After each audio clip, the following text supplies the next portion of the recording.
Captain StarLog, March 3rd, 2017. Welcome back, guys. I'm Captain Foley, and this is another Captain's Log. Initially, I had something planned. Like I said last time, I've got a project in the works, which wasn't finished for the last Captain's Log. It's still not finished. It's almost there, but I want to give it the attention it deserves, so I'm going to just talk about a few random things today, and when that's finished, when that project is finished, you'll see a Captain's Log in it for sure. So, first thing I want to talk about is, well, okay, this shirt. Let's start off with the shirt. I'm wearing one of my new shirts from James Palsrock. Fantastic shirts. I love the Trekyards logo here. It's all embroidered and nice. These are fantastic. I'm wearing my TNG command colors this time. It's burgundy. It's not red, so I don't want to hear any comments about me going on away missions and dying, because it's not TOS red. This is Command TNG. I also got one coming that's the same style, but it's got gray. That can be like my off-duty one, or maybe my Nemesis style one. And of course I got the gold one, which is the TOS command colors. So thank you, James, for these shirts. They're absolutely fantastic, and I simply love them. They're amazing. A lot of people have asked where they can get these shirts. They're not available for purchase yet. They might be something similar. We are working on the Trekyards store, as you guys have known for quite a while, and it's something that is in the works, so stay tuned for that for sure. Next thing I want to talk to you guys about is some good news. If you guys are Canadian, you're aware of a channel called Space. There's a show on there every day, which is a sci-fi news show called Inner Space, which is hosted by Teddy Wilson, AJ Fry, and Morgan Hoffman. I was recently contacted by one of the producers of the show, like 2 days ago. They sent me an email saying that they'd like to feature Trekyards on there, and they would like to come and interview some of the people behind the scenes. So since it's in Toronto, I told them I lived in London. They're going to make a road trip down here at the end of March, last week of March, to film at my house at Trekyards Command here. And we're going to have Samuel. They're going to interview him over Skype. He's going to do some high HD video recording of the interview on his end, and then send it to them so they can edit it in. So we're going to be featured on an episode of Inner Space sometime, probably in April-ish, I would imagine. But we'll keep you guys posted as to when that's happening and kind of what's going on with that, so you guys can check it out yourselves. But that's really exciting for us. They get millions of viewers a day for that program. I watch the show every day. I'm a fan of it for sure. So they're sending one of them here probably to interview us, and a camera crew and all that. So it should be pretty exciting. So stay tuned for that, guys. That's really great news. I didn't contact them. They just contacted me out of the blue with an email saying that they would like to feature Trekyards on one of their shows. So that's fantastic. So that's some great news there. And speaking of Trekyards, I just want to clear up a few things. I googled Trekyards the other day. I just want to see what was out there, and there's some interesting stuff. There's a Reddit blog saying, is it just me, or do you guys kind of find the guys from Trekyards a little irritating at times? Just fine. Everybody's entitled to their opinion. A lot of people kind of stood up for us, and you know, they expressed their feelings that, you know, we're what kind of makes the show interesting because of our personalities and whatnot. But one of the comments said that the show's not always reliable. They don't know where we get our facts. But what they don't understand, and what I want to explain now, is Trekyards is entertaining. It's an entertainment program based on Star Trek. The facts that we use are from multiple websites: Memory Alpha, Memory Beta, you name it. If there's information out there on a ship, we'll find it.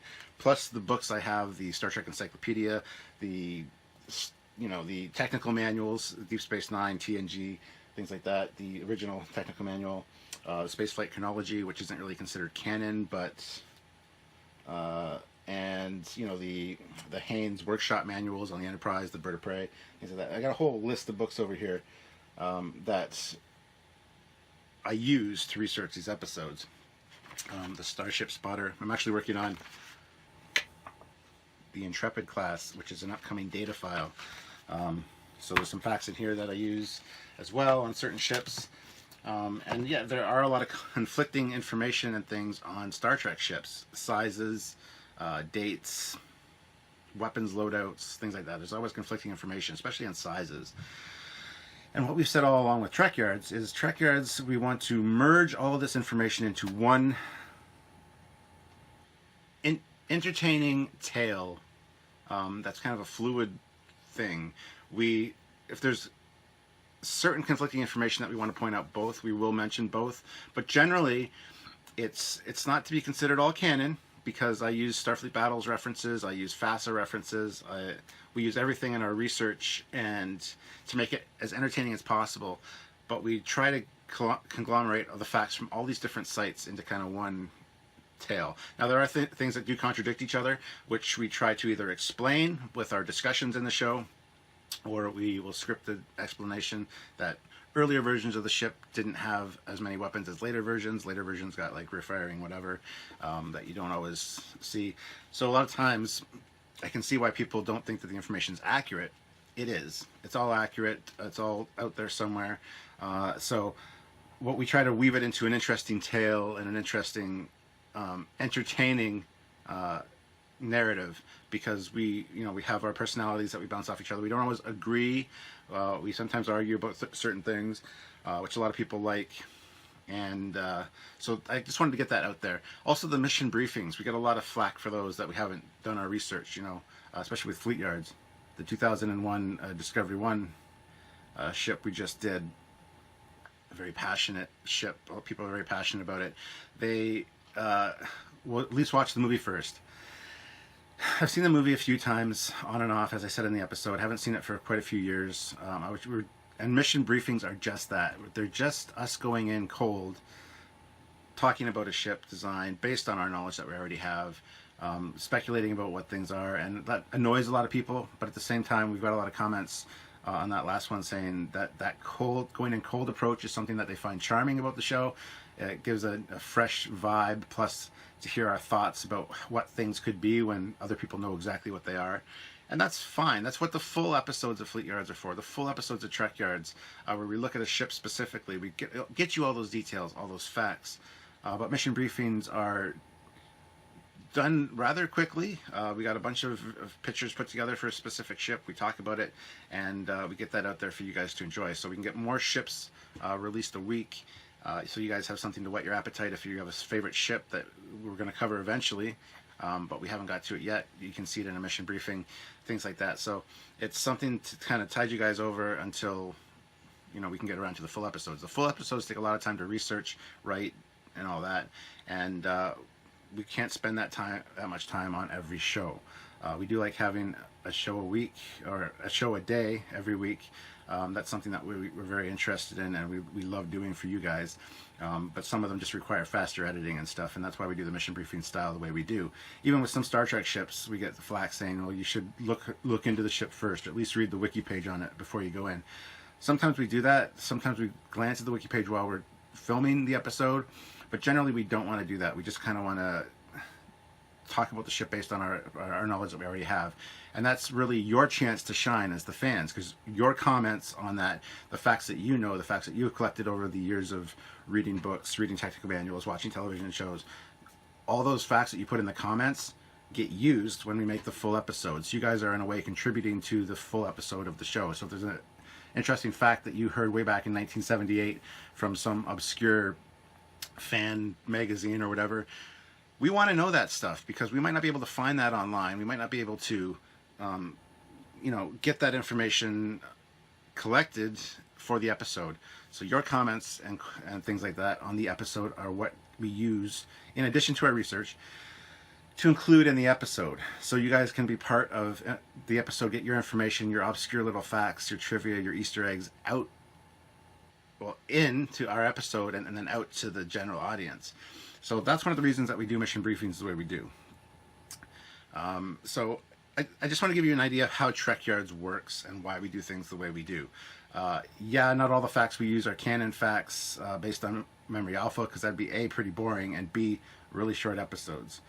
The data files, that was the initial concept for them, to just use canon facts and measurements, but a lot of the ships we've done in data files don't have measurements, don't have enough facts to even fill out the 3.5 minute data file length. So again, we have to go into some other information, some side information, maybe some stuff from novels, things like that that are kind of side canon, or even games if the ship is in a game. There's all we have to balance the canon with the non-canon based on the time constraints for the episode, based on interesting facts, things like that. So it's a whole juggling process of getting the best episode for you guys out there and the best facts that we think we want to show you guys. Now, that's one of the reasons that we started Trekyards, because I have a lot of Star Trek knowledge just collected from over the years of growing up in the 80s with Starfleet battles and FASA, and my brother has a lot of interesting insights and thoughts on Star Trek and things like that. That little facts that we've heard in the 80s, you know, from the official magazine, the fan magazine and stuff. I got the patch right here, the official fan club, things like that. That a lot of them you can't find online. So that's one of the reasons I wanted to start Trekyards with Samuel, because I wanted to get these facts that I have locked in my head about, you know, the original TOS ships that, you know, are FASA and Starfleet battles related information out there to you guys, because it's interesting stuff that I've always enjoyed over the years as a fan of ships, and I want to get you guys to experience that and to hear it in an interesting format, and I think that's what we're trying to accomplish here. So I just want to put those Reddit posts, I just want to set those straight with this information. I understand that Reddit's kind of a forum for theories and complaining, basically. So that's fine. I mean, if you're not being talked about, either good or bad, you're not doing, you know, we're doing something right, apparently. If you're not hated by people, you know, if you're hated by people, you're doing something right. And a lot of people don't like us for some reason, one reason or another, that's fine. But it's you guys that do appreciate the show and come back all the time to check us out. I really appreciate that. And yeah, we can't make everybody happy 100% of the time with everything we do, especially these captain's logs. These are my opinions. These are my thoughts on things. Freaks a lot of people out, especially in the last one where I talked a little bit about William Shatner and stuff. And that's fine. You're entitled to your opinion, but so am I. I just choose to put mine, you know, put a little effort into mine, put it on the internet, and have you guys, you don't have to watch it. I'm not twisting your arm. So I don't know why you get so furious and up in arms when you've watched the episode and you're not happy with it. You can turn it off at any time. We're not, you know, Clockwork Oranging you, having you tied to a chair with your eyelids taped open, watching the episode. Do what you need to do. If you don't want to watch an episode, don't watch an episode. That's fine. But I love the open-minded people that no matter how much negativity a certain topic generates, I get the equal amount of positivity about it or support from you guys. Usually greater positive vibes than negative in most cases, and that's something that I really appreciate from you guys. A lot of my regular viewers, you know, they don't always agree with me, but they stick up for me and say he's entitled to his opinion. You know, you didn't have to watch it. So anyway, that's that. That's what I wanted to get that point across about Trekyards and what we're trying to accomplish here with the show. It's not to be, you know, canonista. This is the way it was in the show. This is the only way it can be. No, that's so close-minded. There's so much great content out there and talented people that have contributed to side canon and games and novels that really deserve their information put out there and shared by people and enjoyed by people. So that's where we sit with that. Another thing I just want to touch on real quick. I was watching Errand of Mercy the other day, and Kor, he smiles a lot. I'm wondering, did the Klingon augment virus affect Klingon's teeth? Because we know Worf likes his tooth sharpener, his Ferengi tooth sharpener. He's got the jagged teeth. All the TNG Klingons do. TOS, they got perfectly pearly whites. You know, perfectly straight pearly whites. So what happened is, I mean, it's not really bone. It's much like bone. So is it like, you know, it smoothed all the teeth out perfectly, just like it smoothed out their foreheads? Seems odd to me. Just something I noticed, a little thing that I noticed that not a lot of people might have noticed, but I wanted to bring it up. What are your thoughts? Do you think that the Klingon augment virus affected the teeth, or do you think that the dental and oral hygiene on Kronos is, you know, subject to fashion waves, where sometimes it's fashionable, like in the 60s, to have straight, clean teeth, and then, you know, in more modern times, it's, you know, go with the natural, sharp tooth, kind of ganked up tooth approach. I don't know. What do you guys think? Just the things that you watch, you know, when you watch Star Trek as much as I do, you just pick up on these little things. You're like, huh? And these are the things I think. So don't shoot me for thinking these weird things. This is just how it is. And I, you know, doing what I can, guys. And the last thing I want to touch on is the unfortunate passing of Bill Paxton. Now, we know him from Aliens, Predator 2, Titanic, Twister, a whole bunch of great movies, sci-fi. He was a fantastic actor, and he died young due to complications due to surgery. So it's a very sad thing. I just wanted to touch on that a little bit and kind of send our thoughts and prayers to his family and his friends at this time. So now a lot of people had posted, well, not a lot of people, we had about 2 or 3 posts on the Trekyards page about it, which is fine. I get why you guys want to do it, but he wasn't specifically a Star Trek actor, so the Fleetyards page is more the thing for that. But when somebody passes away like that, please wait until we've made a memorial post about it, because I put one on the Fleetyards page and then I shared it on the Trekyards page, even though he was never a Star Trek actor. It was big sci-fi news, so we thought we'd include it. But when that post goes up by us on the page, then you can please comment on it, share your pictures, your memes, your whatever on it. That's something that we encourage you guys to do. But keep it in the one thread, the one comments thing, because we don't want to clutter up the page with unnecessary stuff that doesn't really relate to the page. There are hundreds of other pages for that, thousands in some cases. So please share all your other information there. But we're doing a post about those kind of things when they occur. So I just wanted to touch on that. And I think that's it, guys. Really quick captain's log today again. And again, thank you for joining me. Touched on a few things. Looking forward to the crew from space coming from inner space. I don't know who's going to come and interview us. And with Morgan Hoffman, I really would like her to come. She's a very attractive lady. I do enjoy watching her. Teddy Wilson's a Trekker. He doesn't believe in Trekkie. I'll have to straighten him out on that one if he comes. I prefer Trekkie personally, but he's, you know, more of a Trekker, which is fine. I just kind of wanted to, every time he says Trekker on the show, I kind of went, eh. But anyway. And AJ Fry, be fine. He's kind of opinionated, but so am I. Maybe that's why I don't really agree with everything he says. So I'm not the biggest fan of AJ Fry, but should he come, that'll be fine too. We could have a little debate about a few things. So we'll see how that goes. I might do some behind-the-scenes filming for you guys to share with you guys in a captain's log after that. Like I said, they're coming in the last week of March, so literally like 4 weeks away. We'll be filming that, and then it'll probably be a fortnight to a month for the release of the segment. So, but that'll all be shared with you when it'll be aired and things like that, so you guys can check it out. And yeah, anyway, I think that's it. So until next time, guys, thanks again for tuning in to this captain's log, and enjoy Trekyards this week. We got some great stuff coming up, so we will talk to you very soon. This is Captain Foley signing off. Bye bye.